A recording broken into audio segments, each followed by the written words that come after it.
The great chamber of the Galactic Concorde stretched upward like the inside of a massive shell. Lights floated in the air without any visible source. 12 platforms circled around a central stage, each one holding the representatives of the oldest and most powerful species in the known universe. And on the smallest platform, sitting in a chair that was slightly too large for her, Ambassador Elena Vasquez represented all of humanity. She had held this position for 10 years. 10 years of being ignored. 10 years of watching the other species vote on matters that affected billions of human lives without ever asking for human input. 10 years of polite smiles, hiding deep disrespect. Today would be different. She could feel it in her bones.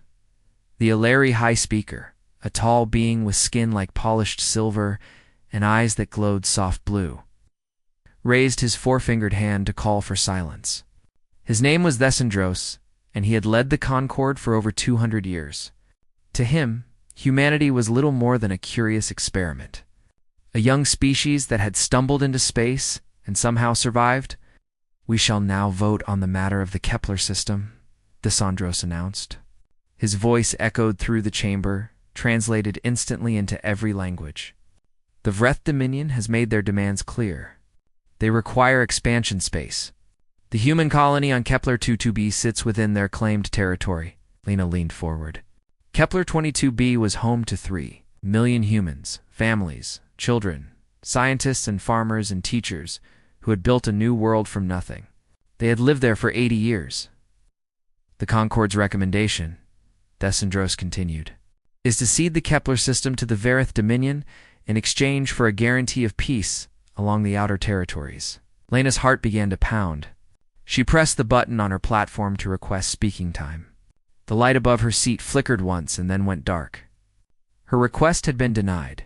This had happened before. Many times. But never on a matter this important. The Thesari representative, a creature that looked like a living shadow with too many eyes, spoke first. "We support the recommendation. The Vareth are dangerous.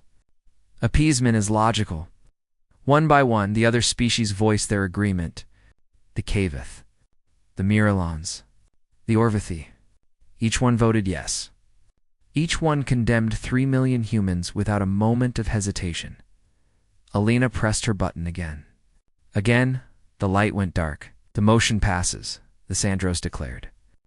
"Humanity will be informed of the decision and given 60 standard days to evacuate their colony."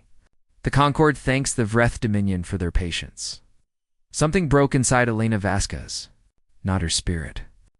Something else. Something that had been holding her back for 10 years. She stood up. The chamber fell silent. Representatives did not stand during formal proceedings. It was against protocol. It was rude. It was simply not done. Alina reached up and removed the small translation pendant from around her neck. She held it in her hand for a moment, looking at the tiny device that allowed her to understand and be understood by every species in the galaxy. Then she set it down on her chair. When she spoke in English. Raw, untranslated human language. The other delegates could not understand her words, but they could hear something in her voice that needed no translation. Anger, dignity, finality. She spoke for nearly a minute. She spoke of the centuries humanity had spent trying to earn respect. She spoke of the thousands of times humans had helped other species without asking for anything in return. She spoke of the insult of being denied a voice, while decisions were made about human lives, and then she spoke the words that would change the galaxy forever. Thesandros activated his own translator, trying to catch the meaning. The device struggled with human language, which was emotional and complex in ways that alien technology often could not capture. But it caught enough. Humanity withdraws from the Galactic Concorde. Effective immediately, silence that followed was absolute. No species had ever left the Concorde. The very idea was unthinkable. The Concorde was civilization. The Concorde was order. The Concorde was everything. The Morellan representative let out a sound that might have been laughter. "She cannot be serious. Humans cannot survive alone. They are too young. Too weak." Thesandros raised a hand to quiet the murmurs that were spreading through the chamber. His glowing eyes studied Alina with new interest. "Ambassador Vasquez, You are emotional. This is understandable. But surely you realize that this declaration is meaningless. Humanity needs the Concord for trade, for protection, for access to technology. You will reconsider. Lena picked up her translation pendant and put it back on. When she spoke again, everyone could understand her. You have spent 300 years telling us what we need, she said. Her voice was calm now. Calm and cold. You have never once asked what you need from us. She turned and walked toward the exit. Her footsteps echoed in the massive chamber. Every eye, every sensor, every consciousness in the room followed her movement. Wait, Thesandros called out. There was something in his voice that had not been there before. The faintest hint of uncertainty. What is that supposed to mean? What could we possibly need from humans? Alina stopped at the door. She did not turn around. You will find out. The doors opened. She walked through. The doors closed behind her. For a long moment, no one in the chamber spoke. Then the Orvathy representative, a being of living crystal that had witnessed the birth of stars, said something that would be remembered for generations.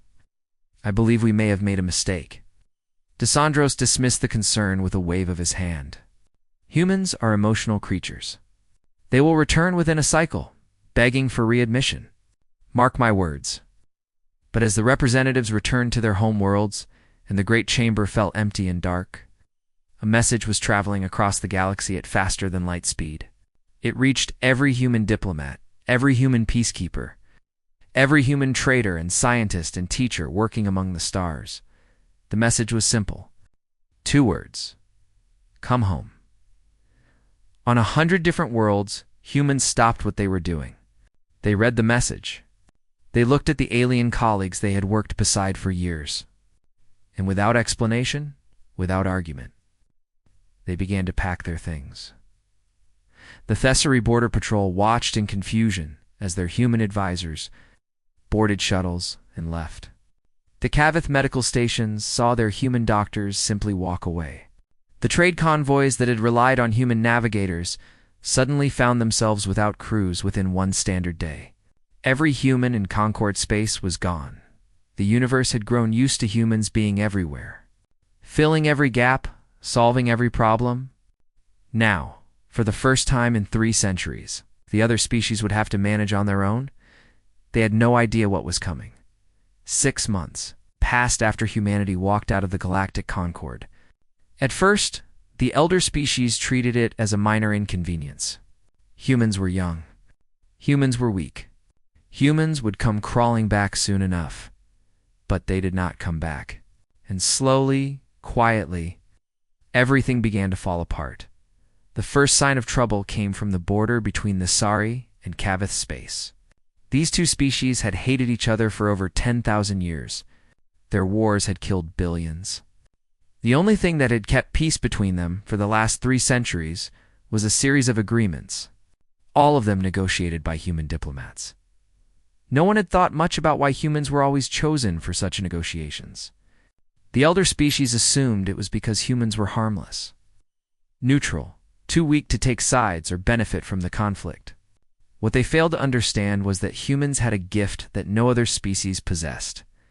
They could understand both sides of an argument without losing themselves. They could find common ground where none seemed to exist. Without human mediators, the old hatreds returned quickly. A Thessari mining ship crossed into Kavith territory by accident. The Kavith destroyed it without warning. The Thessari retaliated by attacking a Kavith outpost. Within weeks, the border was burning with small battles and raids. The Concord called emergency sessions.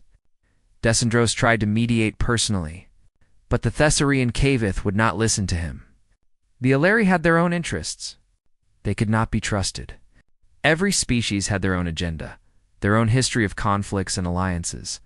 Only humans had been truly neutral, and humans were gone. The second crisis came from the trade routes.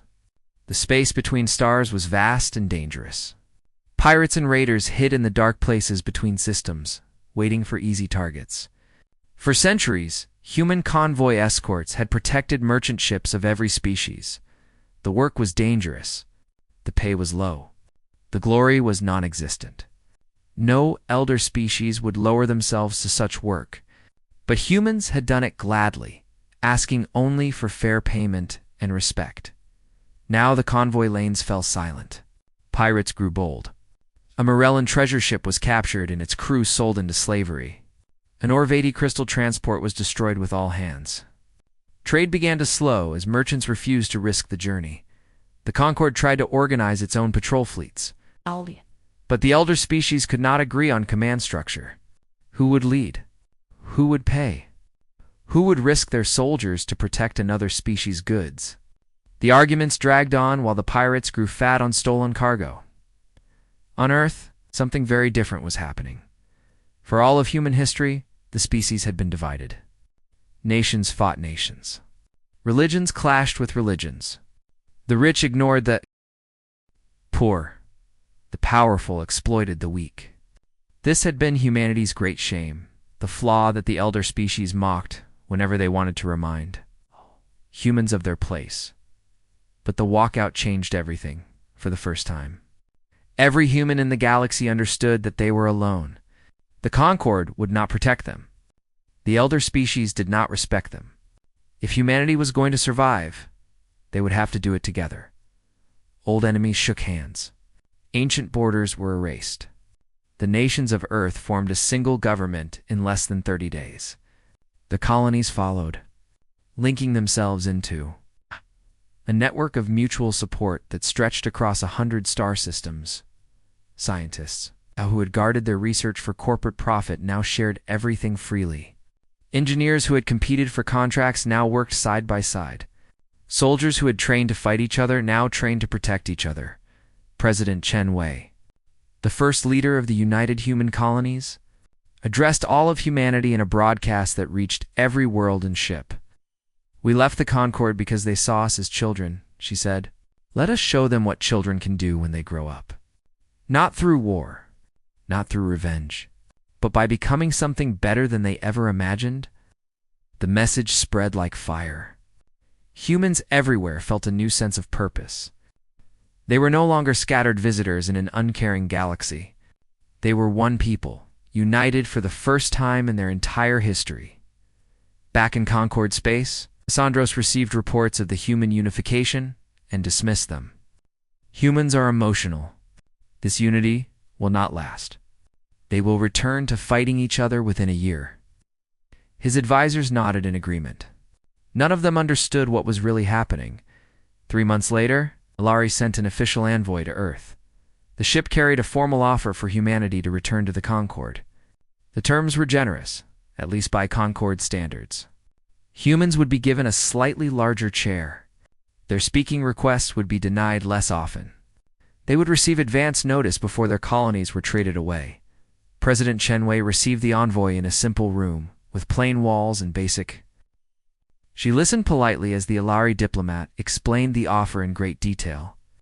When he finished, she was silent for a long moment. "Do you know what my people have accomplished in the 9 months since we left?" she asked. The diplomat shifted uncomfortably.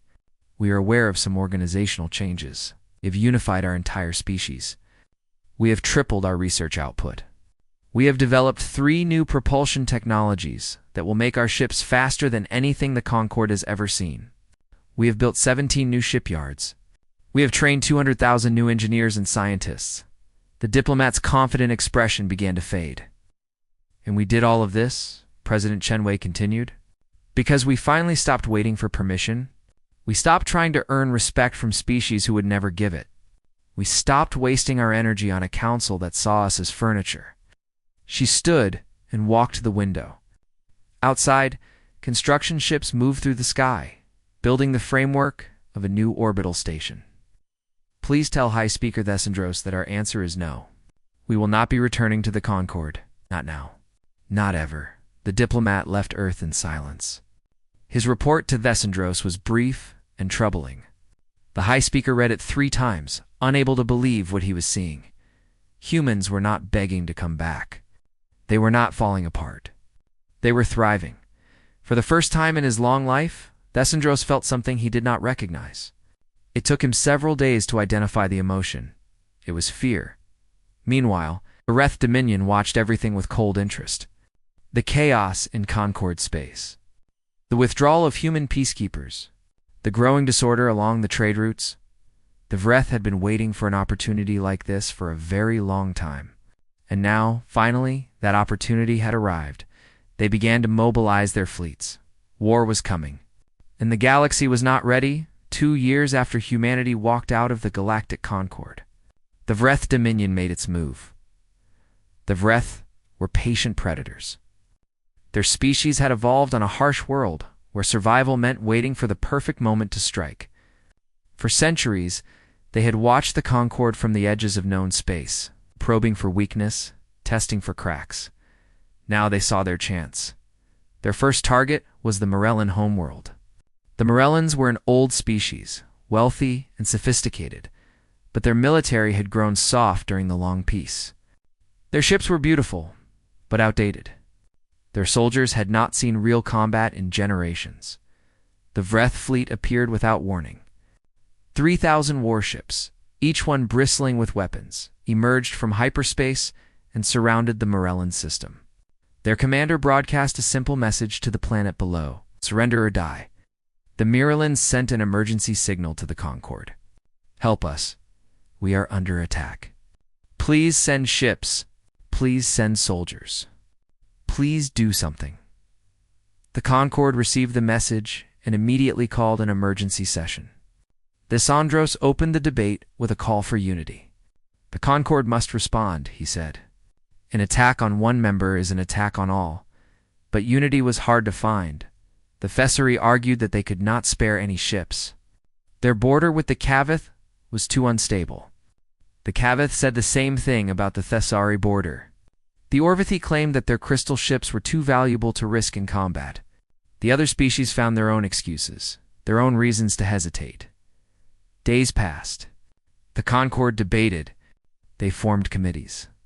They drafted resolutions. They expressed deep concern and strong condemnation. Meanwhile, the Verith began their invasion. Morellan cities burned. Civilians fled in terror. The planetary defense forces fought bravely but were overwhelmed within hours. The Vreth ground troops moved through the streets, rounding up survivors, crushing any resistance. In desperation, the Morellan president sent one final message, but this time she did not send it to the Concord. She sent it to Earth. The message reached Admiral James Okonkwo on his flagship. After the defiance. He was an old soldier, scarred by a dozen campaigns, respected by every human who had ever served under him. He read the Morellan plea 3 times. His executive officer, Commander Sarah Chen, watched his face carefully. "Sir, what do we do?" Okonkwo was silent for a long moment. The Morellans had never been friends to humanity. They had voted against human interests more times than he could count. When the Concord had tried to give away Kepler-2 to B, the Morellans had not even hesitated before agreeing. They did not deserve help. They had earned nothing. And yet, Okonkwo thought of his grandmother, who had survived a terrible war on Earth many generations ago. She had told him stories of that time. Stories of ordinary people who had risked everything to help strangers. Not because those strangers deserved it. Not because there was any reward. Simply because it was the right thing to do. "Prepare the fleet," Okonkwo said quietly. "We're going to Morellan Prime." Commander Chen stared at him. "Sir, we have no obligation to help them. They're not our allies. They're not even our friends. I know. The Vreth outnumber us 3-1. We could lose half the fleet, I know. Then why?" Okonkwo turned to face her. His eyes were calm and certain. Because someone has to. The human fleet arrived at Morellan Prime 18 hours later. 47 ships against 3,000? By any logical calculation, it was suicide. But the humans did not come to fight. They came to help, while Vreth commanders watched in confusion. Human transport ships descended through the atmosphere. They landed in the burning cities and opened their cargo doors. Medical supplies, food, water, emergency shelters, everything that refugees needed to survive. Human soldiers established defensive positions around the landing zones, not to attack the Vreth, but to protect the evacuation. Morellan civilians, terrified and exhausted, streamed toward the human ships. They were helped aboard by human hands, given blankets and water by human medics, comforted by human words they could not understand but somehow felt. The Veth fleet commander was a veteran of many campaigns. He had never seen anything like this. He opened a communication channel to the human flagship. Human vessel. You are interfering in Dominion business? Explain your presence. Admiral Okonkwo's response was broadcast on an open channel, ensuring that every ship in the system could hear it. Every Vreth, every Morellan, every Concord observer lurking at the edge of the battlefield. We are here to provide humanitarian assistance to civilians in distress. We have no interest in your war. We will not fire unless fired upon, but we will not leave these people to die. The Vreth commander considered his options. His fleet was vastly superior. He could destroy the human ships in minutes, but something made him hesitate. The humans had not come to fight. They had come to help. Not their own people. Not their allies. They had come to help a species that had never shown them kindness. What kind of species did that? More importantly, what kind of species would humanity become if the Vreth attacked them while they were rescuing refugees? The commander knew the answer. Humanity would become an enemy. Not just a military enemy, but a moral enemy. A symbol of everything the Vreth had destroyed. Every species in the galaxy would see the Vreth as monsters who slaughtered healers. It was not worth the cost. The Dominion will permit the evacuation, the commander announced. Human vessels may depart with any civilians who wish to leave. You have 12 standard hours. Admiral Okonkwo did not thank him. He simply got to work. For 12 hours, human ships flew mission after mission. They evacuated 2 million Morellan civilians. They provided medical care to thousands more. They distributed supplies to those who chose to stay. When the deadline arrived, the human fleet departed. The Vreth watched them go in silence. News of what had happened at Miralyn Prime spread across the galaxy like wildfire. The Concord had debated and done nothing. Humanity had acted, risking their own lives to save people who had never done anything to deserve it. Within 1 week, 3 species quietly withdrew from the Concord. They sent messages to Earth, not asking for alliance but simply for friendship. The message was always the same. You showed us what honor looks like. We want to learn. Sandros received these defection notices with growing horror. The Concord was dying, and humanity had not fired a single shot. They were winning without even trying to fight. The collapse of the Galactic Concord happened faster than anyone expected. Within 6 months of the Miralyn evacuation, only 7 species remained in the once mighty alliance. The others had drifted away, some joining the growing network of human friendships. Others simply choosing isolation over a sinking ship. The ancient High Speaker of the Illyri could not understand what was happening. For 200 years, he had led the Concord with wisdom and authority. He had seen empires rise and fall. He had witnessed the birth of new species and the extinction of old ones. But he had never seen anything like this. The Concord was not being destroyed by war or conquest. It was simply becoming irrelevant. Species were leaving not because they were forced to, but because they no longer saw any reason to stay. And everywhere Thesandros looked, humanity was there. Not conquering. Not threatening. Just existing. Just helping. Human medical teams worked in refugee camps across the galaxy. Human engineers helped rebuild damaged infrastructure. Human diplomats mediated disputes between species that had been enemies for millennia. Human traders offered fair deals and honest partnerships. None of this made sense to Thesandros. Humans were supposed to be weak. Humans were supposed to need the Concord to survive. Instead, humanity was thriving while the Concord crumbled. He ordered his advisors to investigate. Find out what humanity was doing. Find out how they were accomplishing so much with so little. The investigation took 3 months. When the results arrived, Thesandros locked himself in his chamber and read them alone. What he discovered changed everything. For 300 years, humans had been members of the Concord. For 300 years, The elder species had assumed that humans were parasites, taking more than they gave. Surviving only through the generosity of their betters, the records told a different story. Human diplomats had negotiated over 4,000 peace agreements between various species. Human scientists had shared more than 50,000 technological innovations with the Concord. Human medical researchers had developed cures for diseases that had plagued alien populations for centuries.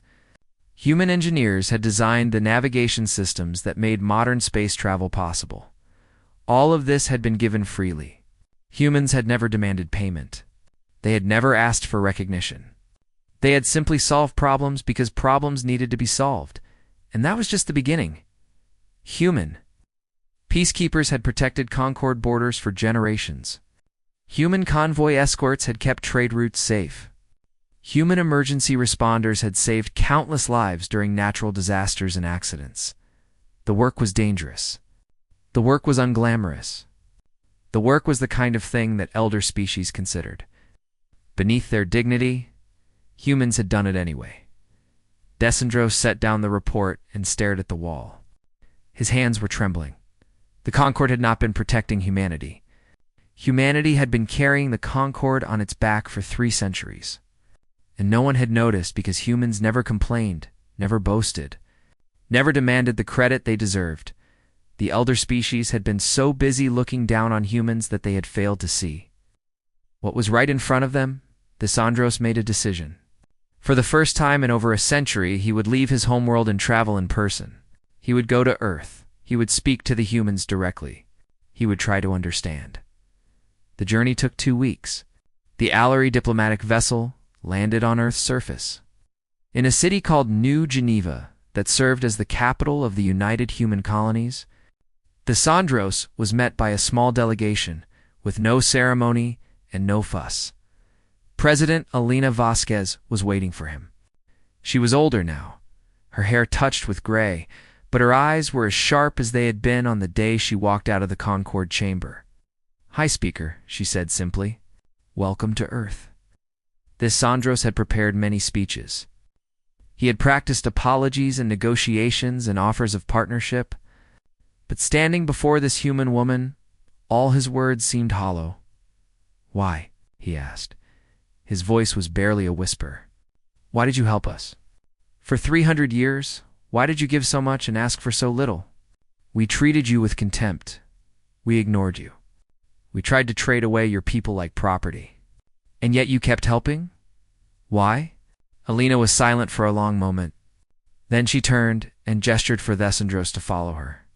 She led him through the city streets, past humans of every age and background going about their daily lives. Children played in parks. Workers built new structures.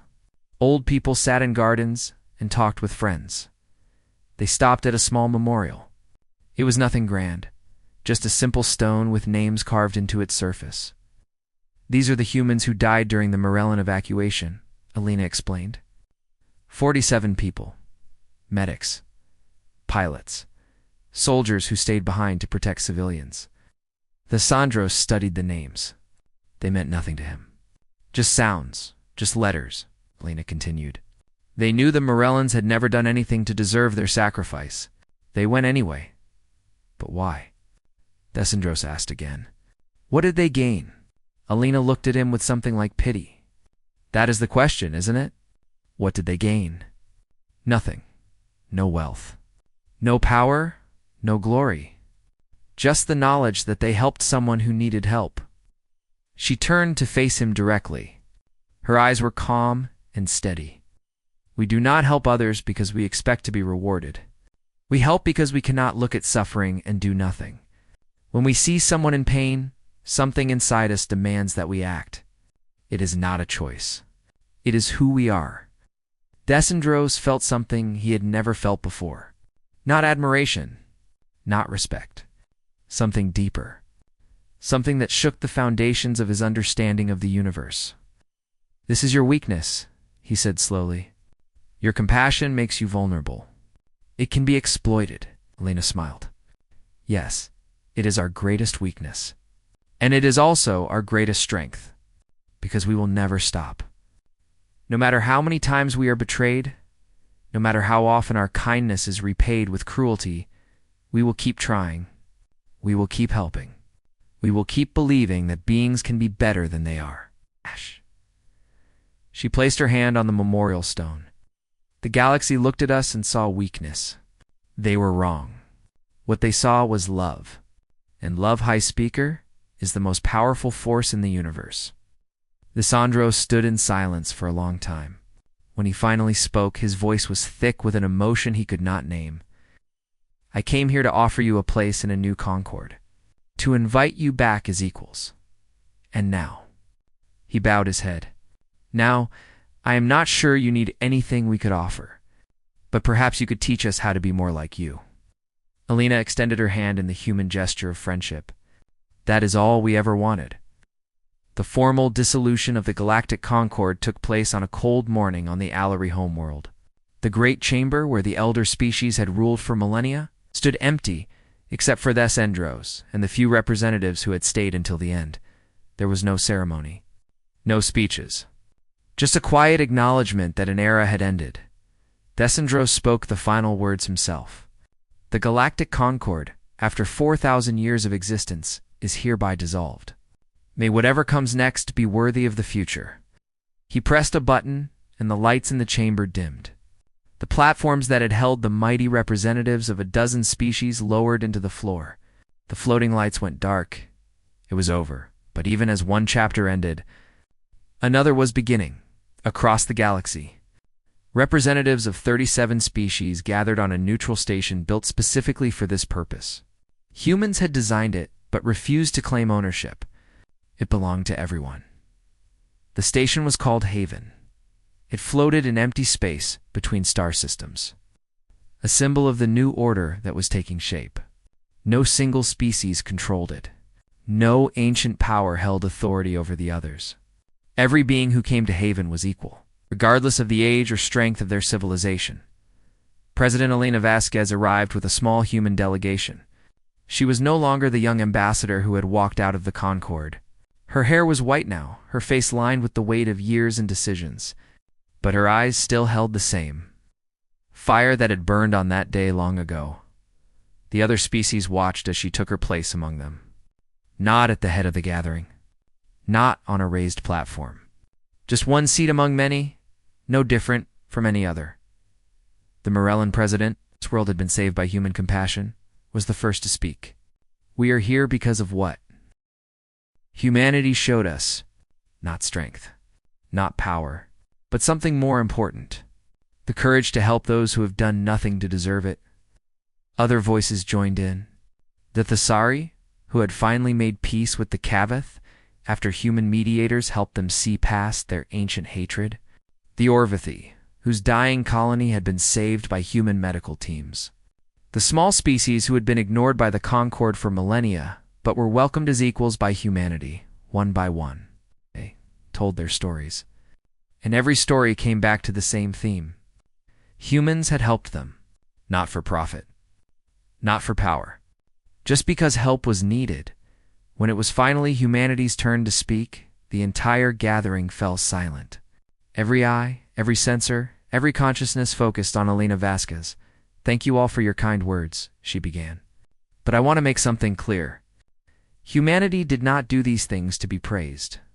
We did not help you so that you would owe us. We helped because that is who we are. It is who we will always be. She paused, looking around at the assembled beings. Some of you have suggested that humanity should lead this new assembly. You say we have earned it. You say we deserve it. Many heads nodded in agreement. We refuse. The murmur of surprise that rippled through the gathering was like a wave on water. We did not leave the Concord so that we could become what the Concord was. Alina continued. We left because the Concord had forgotten what it meant to serve.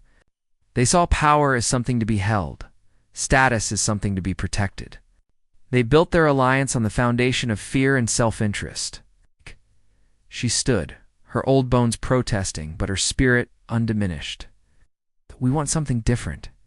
We want an assembly where no species rules over another, where leadership rotates so that no one grows too comfortable with power, where decisions are made not by the strong for the strong, but by everyone for everyone.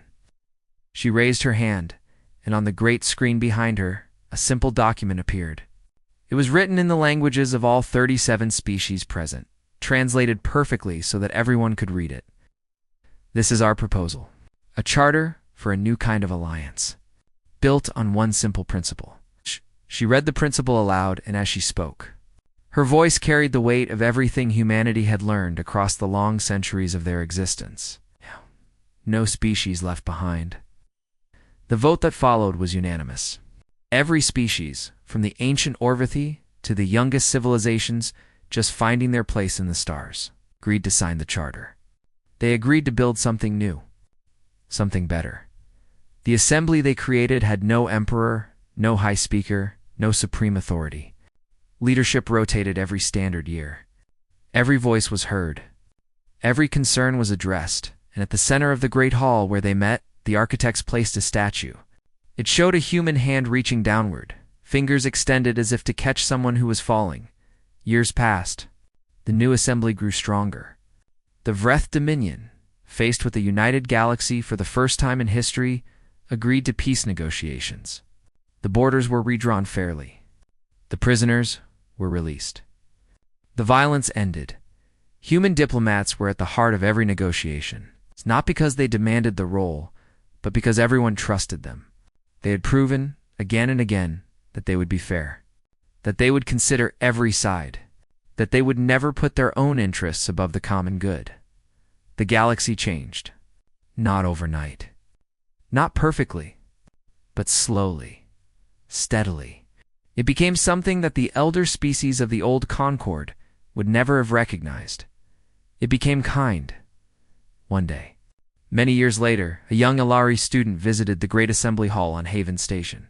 She was studying history, trying to understand how the universe had transformed so completely in just a few generations. She stopped before the statue of the reaching hand and stared at it. For a long time, an old human custodian noticed her standing there. He walked over and stood beside her, looking up at the same image she was studying. "Do you know why they made this?" the girl asked. The custodian smiled. He had heard this question many times over the years. Because when the universe was falling, he said gently, humans were the only ones who reached out to catch it, even after everyone else had let them fall first. The girl considered this for a moment. That seems foolish. Why would anyone help those who hurt them? The custodian shrugged. I suppose because we believe that everyone deserves a second chance. That the universe can always be better than it is. That kindness is never wasted, even when it's never repaid. He patted her shoulder gently and walked away, leaving her alone with the statue and her thoughts. Outside the great windows of Haven Station, ships from 100 different species came and went in peace. Trade flourished. Ideas were shared. Children of every race grew up knowing that they had a place in the galaxy. And somewhere, on a small blue planet orbiting an ordinary yellow star, humans continued to do what they had always done. They helped. They hoped. They believed. And slowly, patiently, they taught the universe to do the same.